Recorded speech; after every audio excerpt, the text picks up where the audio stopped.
Welcome to episode 72 of Just One More Topic. I am Tridrachius. And I'm John the Gamer from mybrainongames.com. Yeah, we couldn't see the other hand.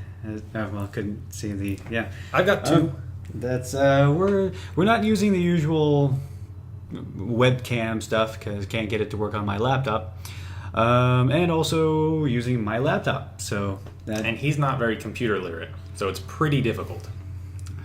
Well, you know... Console gamers. We're all... Also, obviously, you see that Taborius is not here. We've missed a couple of weeks. We've been super busy with all kinds of stuff going on. So yeah, episode 72. It just kind of hit up a little bit. Not quite and sure. We're going to comment on it to break the flow. It's just one more topic. There is no real flow with just one more topic. It just is what it is. I know. I've watched a couple. So just one more topic, episode 72. We're going to talk about some of the things that were announced from Nintendo Direct, which happened today. In regards to like Xenoblade Chronicles coming to the new Nintendo 3DS, and of course the new Nintendo 3DS. Probably going to talk about some like Super Smash Brothers stuff as well, Pokmon, and anything else that pops up within the next 9 minutes. So, first off, some people already know what my He doesn't like Nintendo. It's not that I just don't like Nintendo. There's more to it than just not liking Nintendo. But people know what my stance is in regards to Nintendo, the new hardware. But we'll first start off with something that I was excited about with Pokmon. I know that you're excited about it. One of the major reasons that I'm excited was because of Tekken developer. Yeah. Making a fighting game focused on Pokemon.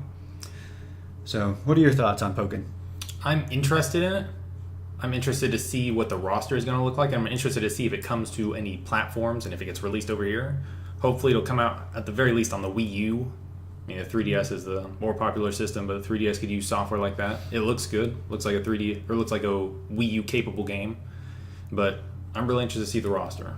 Yeah, the trailer that was shown had Lucario versus Machamp, which, oldie but a goodie. Yeah, and Lucario, everybody really likes Lucario. Yeah, kind of the modern-ish icon for PlayStation or for Pokemon right now. Yeah, modern as in, Diamond and Pearl Pokemon, real modern. Yeah, well, it doesn't seem like any real current. It doesn't seem like any real Pokemon from past that generation has really captured like this kind of iconic status as much as like Lucario has. Sure, I guess so. I mean, if we're talking specifically about Pokemon, you would think maybe Froakie, but then again, he's going to be in the new Smash Brothers, so I mean, he's already got a slot in a major fighting game coming up. Yeah, in the form of Grid Ninja, his final evolution form.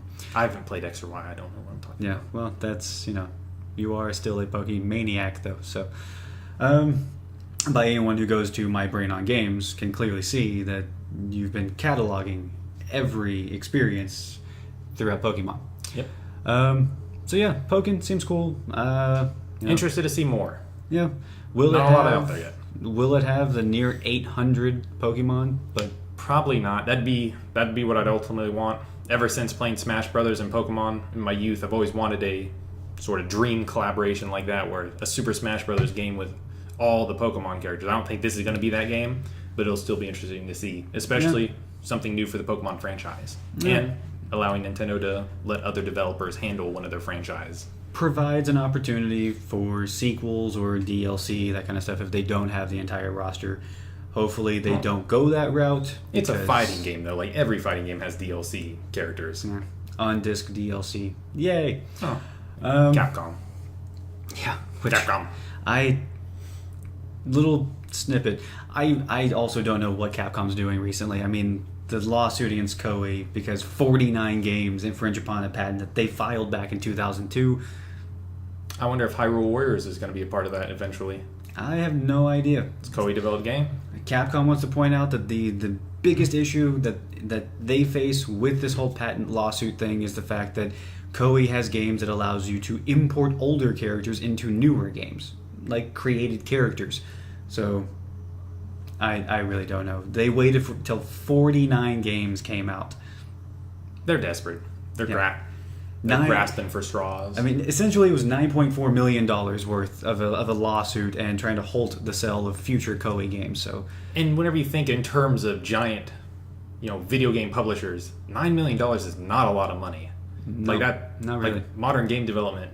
I mean, even back vintage game development, like if you think just 10, 20 years ago, Shenmue cost like reportedly $60 million to develop, and that's really like what major games are costing nowadays. $10 million, that's not a lot. Yeah, not much at all. Tons of bad publicity for them. Really makes you wonder, how desperate are they? Why are they doing this? And they probably waited till something like Hyrule Warriors did happen, because it's, The Legend of Zelda mixed with Dynasty Warriors, that, they probably were like, hey, that's a big enough title, that's partnering with Nintendo, that's a first party, maybe we could actually, do some damage to a competitor or whatever. But, so are you saying Fist of the North Star is not a major property? Probably not really outside of Japan. This guy. But anyway, outside of that, Xenoblade Chronicles was announced for the 3DS, which I was excited when I first saw it. I went to IGN and saw it was in their top stories, and I was like, "That's cool, awesome." Xenoblade getting some more love, always a good thing.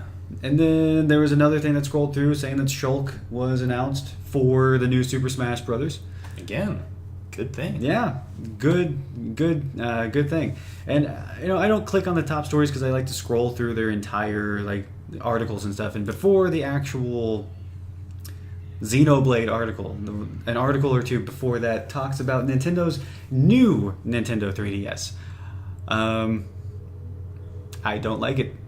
I don't like it at all. And apparently Xenoblade Chronicles is going to be a new Nintendo 3DS exclusive title because of the increased CPU capabilities of the new 3DS. Specifically. And I'm sure the second analog stick that the new 3DS has, and potentially the additional shoulder buttons, will be a benefit to it. Yeah. But primarily the new CPU. And, it's one of those things where I'm not interested in buying another 3DS. Yes, I have entertained the idea of buying an XL, but,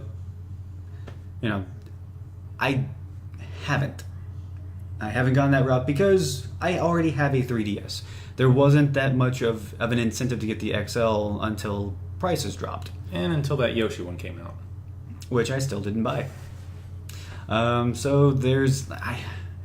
My problem with this whole new 3DS one, I'm really, really hoping that by the time it does actually release, they don't call it the new Nintendo 3DS. One, working in retail, that would fucking suck. Trying to explain and make sure that people understood that it's the same but different. I don't agree with it. It's been 3 years since the I guess now old 3DS launched. 3DS Fat.